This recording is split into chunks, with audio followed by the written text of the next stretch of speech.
Welcome back to my channel S কিচেনের পক্ষ থেকে আমি শেফালি নিয়ে এসেছি আপনাদের জন্য আজ আরও একটি নতুন স্বাদের নতুন রেসিপি রমজান স্পেশাল আলুর পকোড়া। তা আলুর পকোড়ার জন্য এখানে কিছু উপকরণ নিয়েছি। উপকরণগুলো দেখে নেওয়া যাক। নিয়েছি আলু।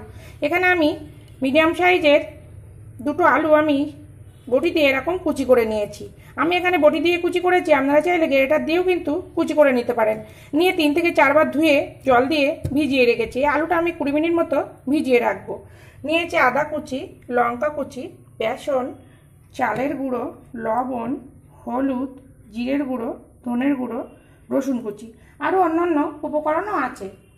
তো আমার আরও নিত্য নতুন রেসিপি পেতে পাশে থাকা বেল আইকনটিকে অল করে রাখুন, যাতে সবার প্রথমে আমার নোটিফিকেশন আপনার কাছে পৌঁছে যায় আর আপনি অতি সহজেই দেখে নিতে পারেন। তো আমি 20 মিনিট পরে ফিরে আসছি। দেখুন আমি 20 মিনিট পরে ফিরে এসছি। এবার আলুটা আমি জল থেকে ভালোভাবে নিংড়ে তুলে নেব। আর যখন আলুটা ভিজাবেন এখানে কিন্তু লবণ দিয়ে ভিজাবেন না, তাহলে কিন্তু আলুটা নরম হয়ে যাবে। দেখুন আলুগুলো আমি খুব সুন্দর করে জল ঝরিয়ে নিয়েছি। এবার একে একে মশলাগুলো অ্যাড করব। দিয়ে দেব পরিমাণ মতো লবণ। এখানে আছে পরিমাণ মতো জিরের গুঁড়ো, ধনের গুঁড়ো আর হলুদ।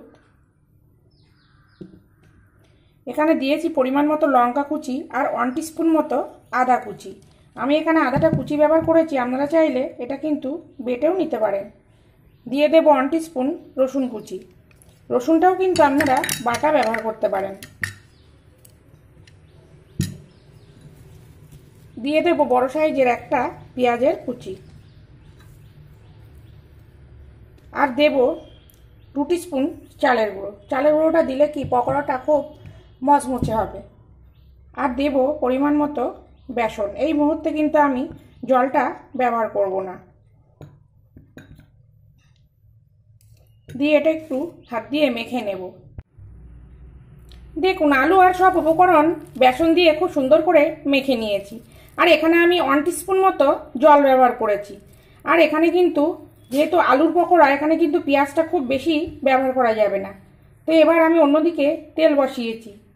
তেলটা গরম হলে আলুর পকোড়াগুলো খুব সুন্দর করে ভেজে নেব। দেখুন কড়াতে তেল বসিয়েছিলাম, তেলটা গরম হয়ে এসছে। এবার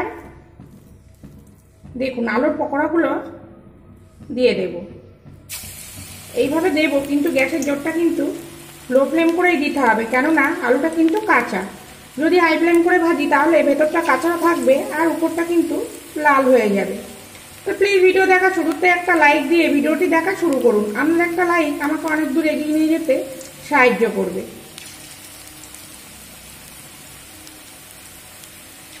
এইভাবে অল্প অল্প করে দিয়ে আমি উল্টে পাল্টে লাল করে ভেজে নেব।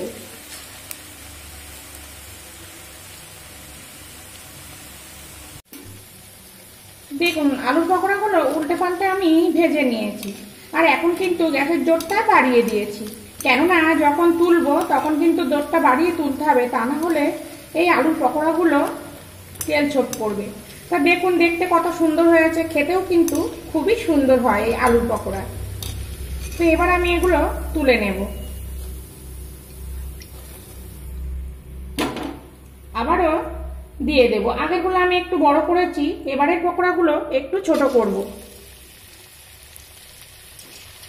তো এই পর্যন্ত আমার সঙ্গে নতুন বন্ধু পুরনো বন্ধু যারা থেকে সাপোর্ট করছেন তাদেরকে অসংখ্য অসংখ্য ধন্যবাদ পাশে থেকে সাপোর্ট করার জন্য। আর সেই সঙ্গে সাধারণ দর্শকদেরকে অনেকটাই ধন্যবাদ পাশে থেকে সাপোর্ট করার জন্য। আর প্লিজ ছোট একটা ভিডিওকে স্কিপ করে ভিডিওটা দেখবেন না। এই একইভাবে সব পকোড়াগুলো আমি ভেজে নেব। দেখুন আমি রমজানের স্পেশাল আলুর পকোড়াগুলো একইভাবে সব ভেজে নিয়েছি। আর দেখতে দেখুন কতটা সুন্দর হয়েছে, খেতেও কিন্তু ততটাই সুন্দর। তো আপনারা এইভাবে বাড়িতে আলুর পকোড়া তৈরি করুন, আশা করছি খুবই ভালো লাগবে। আর যদি ভালো লাগে প্লিজ চ্যানেলটিকে সাবস্ক্রাইব করে পাশে থাকুন আর পাশে থেকে সাপোর্ট করুন। আর যদি খুব ভালো লাগে প্লিজ একটা শেয়ারও করে দিন, সঙ্গে একটা লাইক। আবার ফিরে আসবো নতুন কোনো রেসিপি নিয়ে।